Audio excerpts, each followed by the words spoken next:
Hello mga kanoo, ayan, ngayong umaga nga ho, ay nito ulit ako ngayon sa Tingloy Pier at naghihintay ho ng biyahe ng Montenegro. Tinanghal ako, paano baga naman, sabi baga sa bali-bali tayo wala ng biyahe, eh wala namang gill wording pa, Diyos ko po. So kagaya nga ho, nang ini-expect ko ang mga paskrap ho din yung mga lalaking Tingloy Ferry, malalaking Tingloy Ferry. Yung mga Tingloy Ferry ho din ay nakabalandra pa din sa laot, ayan o. So hindi pa nga ho siya pwedeng makabiyahe, so sad, pero okay lang. What important is may bumubiyahe pa rin kahit paano. So, for today's video, ang point ko po is, ano bang meron sa Montenegro? Yan, ano bang meron sa Montenegro? Hindi ito yung video na ano ha, hindi ito yung video na pagkakaiba ng Montenegro sa Tingloy Ferry ha, hindi. Ang akin ho ditong ipo-point ay, ano bang meron sa Montenegro? Yan, isi-share ko sa inyo kung ano bang meron nga sa Montenegro. So far, so good naman para sa akin ang Montenegro. Wala naman akong comment na hindi maganda. Okay. So, ayun, ngayon nga po, sabi ko nga sa last video, napakahirap bumiyahe kapag Montenegro lang or iisang barko lang bumibiyahe. So far, mas maganda kapag madami. Tulad nga na kapag nagdadami yung tao, hindi ma-occupy ng isang barko lang ang isang biyahe. So, kailangan. Ang hirap kasi pabalik-balik ang Montenegro, kahit sila itilibing tatlong biyahe na tatlong biyahe, kumpara sa Tingloy Ferry na sa isa mong sakay, sa isa mong biyahe, marami ka nang masasakay. So, ayun nga po, kagaya nga po ng sinabi ko na sa isa kong video na mahirap kapag maraming pasahero ang naghihintay kapag kayo mga holiday season like Christmas, Undas, New Year. Napakahirap pong maghintay, lalo pat yung Montenegro ay ang na-occupy lang is 60 person. Paano kung 1,000 ang tao dito sa pier, tapos 60 lang yung kayang occupy, di ba? Aabutin hanggang hapon ang biyahe, pero so far, mas maganda rin. Mas magandang magbiyahe, maganda ang flow ng biyahe kapag gantong season lang.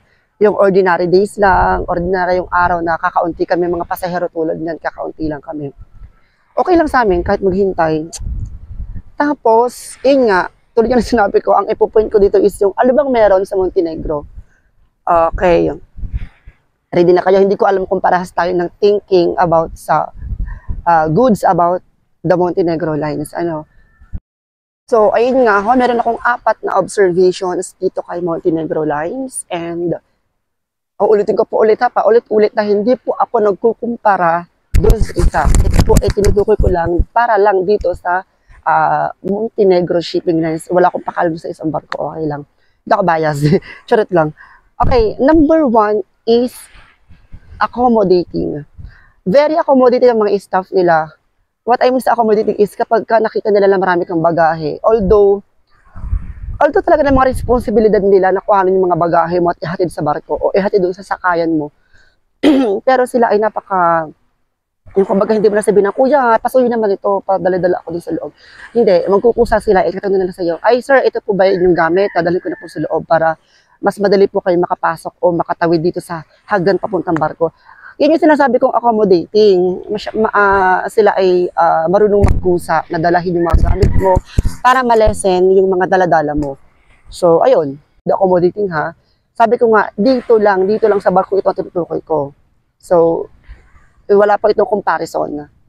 Number 2, may number 2. Number 2 ay mabilis ang Montenegro. Within 30 minutes, I think, makakarating ka na sa panggagalingan mo, whether vice versa, it's either pupunta ka ng Tingloy or pupunta ka ng Talaga or Anilao, mabilis siya.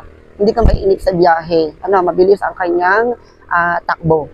Okay, again ha, inuulit ko po ulit, hindi ako nagkukumpara dun sa isa. Okay, ito po ay para lamang sa barko na tinutukoy ko ngayon sa aking video. Okay, mabilis po siya. Number 3. Number 3 is organized din sila sa mga pasahero. Sa mga upuan ng pasahero, masyado silang organized, sa mga papers, etc. Yan. Lahat nila, organisado nila, which is good sa isang business. Okay, and the last, number 4. 4 lang naman yun na nakita ko, na-observe ko na really good sa Montenegro. Number 4 ay ang mga staff. Usually kasi mga staff dito is mga boys. Charis. Mga boys. Again, ang sabi ko nga, hindi ako nagkukumpara sa isang barko ha. Ito po ay observation ko lang dito sa barko na tinutukoy ko. Oh my God, yung mga boys! Ang popogi ng staff ng Montenegro. Charis. Ala, nakakainis. Basta mga pogi sila. Hindi lang sila basta mga staff. Basta may mga pleasing personality rin sila. Oh my God.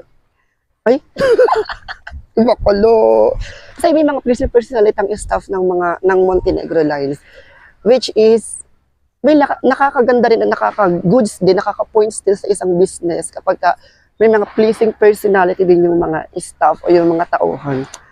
So yun lang, good vibes lang tayo guys. Basta, ang point ko nga po sa video nito is hindi ako nagkukumpara. Kung ano man yung nasabi ko rito, wala pa akong pagkukumpara doon sa isang barko na sinasabi ko. Para sa akin, goods naman siya. Goods naman si Montenegro. 10 out of 10, 10. 10. Kapag walang kasi ng tao, 10. Pero kapag yung talagang maramihan na, hindi ko lang alam kung ilan ang i-rate ko. So,